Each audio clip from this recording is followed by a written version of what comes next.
December 10th, 1971. Middlebury, Vermont. 18-year-old Lynne Schulze is preparing to take one of her final exams at Middlebury College. While walking to the exam with her friends, Lynne remembers that she has forgotten her pen and returns to her dorm room to retrieve it.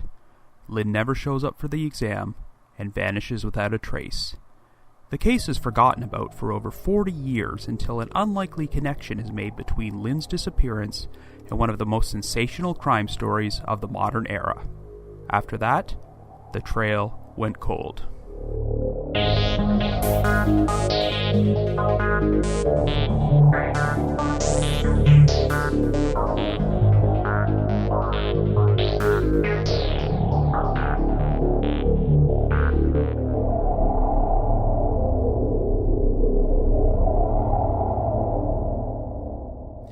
Hello everyone, and welcome to The Trail Went Cold. I am your host Robin Warder, and today I will be presenting our podcast's second Minisode.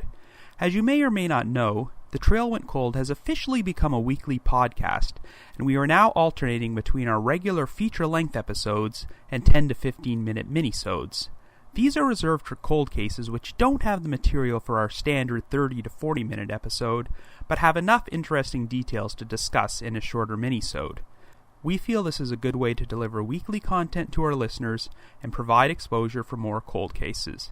Today I'm going to be discussing a strange unsolved cold case which is nearly 45 years old and was very cold for a long time until it recently made headlines again for an unexpected reason. I've previously featured this case in an article I wrote for listverse.com titled 10 Creepy Unsolved Mysteries from College Campuses, which was originally published in June 2013. But before we get started, just a quick reminder that The Trail Went Cold is currently available for download on several platforms, including iTunes, Stitcher, and Google Play Music. So if you like this podcast, be sure to subscribe to it and give us a rating or review at any of those sites. The Trail Went Cold now has its own PayPal account and a new donate button on the website for anyone who's feeling generous. If there's anybody out there who feels like making a donation, we would be incredibly flattered and greatly appreciate it. So with that out of the way, let's get started on our latest minisode.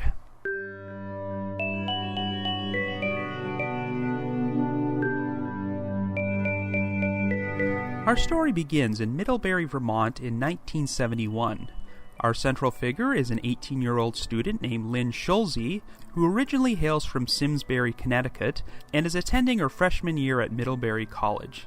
On December 10th, final exams for the first semester have officially begun. At 1 o'clock that day, Lynne has an exam scheduled for her English drama class. At approximately 12:55, Lynne left her dorm room and was headed to the exam with her friends. However, Lynne suddenly realized that she had forgotten her favorite pen and told her friends she was returning to her dorm room to go get it. And believe it or not, this would be the last time Lynne's friends ever saw her. She never showed up for the exam and just disappeared without explanation. It's believed that Lynne had about $30 on her at the time, but her identification, checkbook, and all the rest of her personal belongings were left behind in her room. The whole situation seemed pretty baffling because Lynne had perfect attendance for her English drama class up to that point and had studied very hard for this exam. Unfortunately, after she was reported missing 2 days later, investigators didn't have much to work with. Apparently, Lynne had once spoken to her friends about the possibility of faking her own death and starting a new life, but they just assumed she was joking. It's true that Lynne was feeling homesick throughout the semester and had gone through phases where she considered withdrawing from school, but she had registered for some upcoming spring semester classes. And besides, dropping out of school and disappearing altogether are two entirely different things. It seemed very unlikely that Lynne would just take off with only $30 in her pocket. Up until the last year and a half, virtually the only information you could find about Lynne Schulze online was her profile page at the missing persons website, The Charlie Project. This case seemed destined to sink into obscurity forever, as there had been zero new developments in the past 4 decades. So I guess you could say, the trail went cold. But then,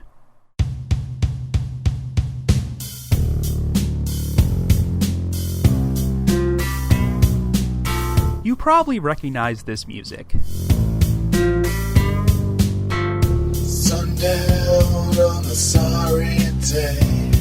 This is our composer Vince Nitro doing his own cover of the song Fresh Blood by the band Eels, which is now best known for being the opening theme of the acclaimed HBO documentary series The Jinx, The Life and Deaths of Robert Durst. If you're listening to this podcast, you're probably already familiar with The Jinx and Robert Durst, but in case you're not, here's a quick refresher. Robert Durst is a very eccentric millionaire who hails from one of the wealthiest real estate families in New York and was often seen as the poster child for someone who gets away with everything because he's rich. On January 31st, 1982, Robert's wife, Kathleen McCormack Durst, vanished without a trace. Since the marriage was in serious trouble at that time and Robert was known for being abusive, he became the prime suspect in Kathleen's disappearance. But to this day, her body has never been found. In December 2000, Durst became the prime suspect in the murder of one of his friends, Susan Berman, who was shot to death in her Los Angeles home. 9 months later, Durst's story got even crazier when he was charged with the murder of Morris Black, an elderly neighbor of his in Galveston, Texas. Amazingly, even though Durst dismembered Black's body, his lawyers pleaded self-defense and the jury actually acquitted him of murder. So Durst went on living life as a free man again until he eventually got in touch with Andrew Jarecki, the director of a movie called All Good Things. The film starred Ryan Gosling and Kirsten Dunst and was essentially a fictionalized story based on Robert Durst and the unsolved disappearance of his wife. Durst actually agreed to participate in a multi-part documentary series Jarecki was making about his life, and the end result was The Jinx, The Life and Deaths of Robert Durst, which debuted on HBO in February of 2015. However, during the filming of this documentary, Jarecki came across evidence which seemed to implicate Durst in Susan Berman's murder, and eventually turned it over to the authorities. On March 14th, the day before the finale of The Jinx aired, Durst was arrested and charged with first-degree murder. He has yet to go on trial for Susan Berman's murder, but he has pled guilty to a federal weapons charge, so at the very least, he will remain incarcerated for the next few years. So what does this have to do with Lynne Schulze's disappearance? Well, shortly after Durst's arrest, authorities announced an unlikely connection between the two cases. In 1971, Robert and Kathleen Durst lived in Vermont and owned a health food store in Middlebury called All Good Things, which is where Andrew Jarecki's film got its title from. Well, on December 10th, the very day she disappeared, Lynne Schulze purchased some dried prunes from the All Good Things store. In fact, at 12:30 p.m., just a half hour before her exam, Lynne was seen eating these prunes at a bus stop across the street from the store. Apparently, she was heard saying that she was planning to board a bus to New York, but the bus had already left. Well, here's the really strange part. Lynne was also allegedly seen at the same bus stop again at 2:15, which is over an hour after she was last seen by her friends on campus. So officially, this is the last known sighting of Lynne Schulze. The Middlebury police had actually received a tip about these sightings back in 2012, but did not reveal this information publicly until after Robert Durst was arrested. So of course, given the sensational nature of the Durst case, Lynne Schulze's disappearance wound up getting more media coverage than it ever had before. As far as I know, Durst's attorneys have never allowed him to be questioned about this case because other than the alleged sightings of Lynne outside his store, there is no evidence tying them together. But before I talk about the possible Durst connection, I have to discuss the sighting of Lynne Schulze at the bus stop at 2:15 that day, because that's when she theoretically should have been taking her exam. Of course, we know that eyewitness sightings can often be mistaken, but it's possible that someone did see her there, but just got the time frame wrong. But let's assume this sighting is accurate. This would indicate that Lynne never intended to take her exam, and that returning to her dorm room to retrieve her favorite pen was nothing more than an excuse to split off from her friends. Sure, Lynne had apparently been studying very hard for this particular exam, but maybe she just reached the point where she decided this particular college wasn't for her and decided to blow the exam off. Her statement that she was planning to board a bus to New York is pretty strange, since her family was in Connecticut and she had no reason to go to New York. But what if she secretly met someone and was planning to meet them or travel with them to New York? Maybe she really did intend to board a bus sometime around 12:30 that day, but when she missed it, she had to return to that stop at 2:15 in order to board another bus. And that's when something bad happened to her and she became a victim of foul play. Of course, the big hole in the bus theory is that Lynne left her ID and most of her personal items behind in her room, and it seems doubtful she wouldn't take those with her if she was planning a trip to New York. So when you consider that the tip about this didn't come in until 40 years after the fact, I can't be 100% certain the 2:15 sighting of her is correct. So I suppose the big question here is if it's possible that Lynne Schulze crossed paths with Robert Durst that day. Even though Durst was living in Vermont in 1971, he originally hailed from New York, which is where he has lived for the majority of his life. Since this was Lynne's first year at college and she was feeling homesick, what if she tried to adjust by befriending an older local man like Robert Durst, who would have been 28 years old at that time? Since Durst was from New York, maybe he convinced Lynne to take a trip there with him on December 10th, but used this opportunistic moment to harm and kill her. Lynne Schulze is actually not the only unsolved case involving missing young women in which investigators have looked at Durst as a possible suspect. But the only victims he's been conclusively tied to are his wife, Kathleen Durst, Susan Berman, and Morris Black. Now, I don't think you'll find a single person who doesn't believe that Durst is guilty as hell in the disappearance of his wife and the murder of Susan Berman. And we know for sure he killed Morris Black, though most rational-thinking people don't believe for a second that it was self-defense. We know Robert Durst is a murderer, but is he the kind of guy who would kill people at random? At the time Kathleen disappeared, her marriage to Robert was falling apart, and they were probably on the verge of a divorce, which likely motivated him to kill her.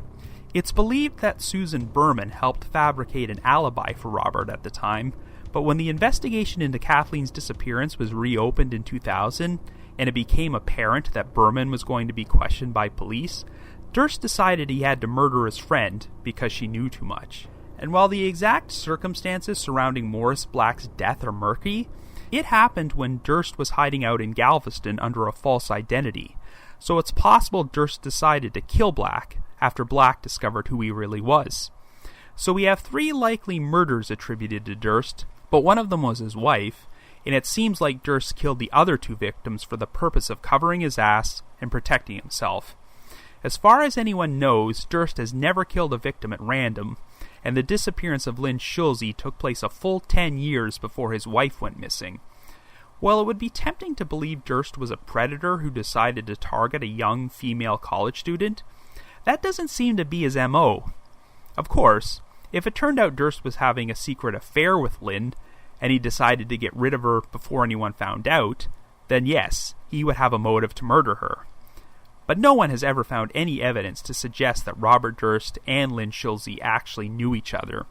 Until that happens, I'm inclined to believe that her appearance outside the All Good Things health food store is nothing more than a coincidence, and that Durst had nothing to do with her disappearance. I think that either Lynne was abducted and murdered by someone else while she was returning to her dorm room before her exam, or she did decide to skip the exam and was planning to meet someone at that bus stop, but this person did her harm. I have no idea who the real perpetrator could have been, but even if the Robert Durst connection is nothing more than a giant red herring, I'm still glad it happened, because it got Lynne Schulze's case into the spotlight again for the first time in decades. Hopefully, that will increase the chances of closure. So that brings us to the end of this Minisode. Should you have any information about the unsolved disappearance of Lynne Schulze, or any possible connection she might have had to Robert Durst, please contact the appropriate authorities. But if you just have your own theory about what happened, I'd love to hear from you. Feel free to leave me a comment or send me an email at robin.warder@icloud.com. That's robin.warder@icloud.com. Also be sure to check out The Trail Went Cold on Facebook and Twitter, We're now available for download on iTunes, Stitcher, and Google Music, so be sure to leave us a rating or a review at any of those places, because that will help garner us more exposure and bring in some potential new listeners. We also have a donate button on our website, so if you're feeling generous and want to express your appreciation for all the hard work we put into this podcast, we'd be extremely grateful, and we'll be sure to give you a shout out on a future episode. I want to thank all my loyal listeners and supporters out there, especially those from the Unsolved Mysteries message board at the Sitcoms Online forum and the Unresolved Mysteries subreddit. A big thank you to McGill Foote, who does a great job of editing and assembling this podcast together for me, and he also happens to be the managing editor of The Back Row, the website which hosts this very podcast. And of course, a big shout out to Vince Nitro, who composes the eerie music you hear on every episode. You can also check out my true crime and mystery articles at crack.com and listverse.com, and there's plenty of other non-true crime content you can find right here at The Back Row. So join me next week as I return with another brand new full-length episode of The Trail Went Cold.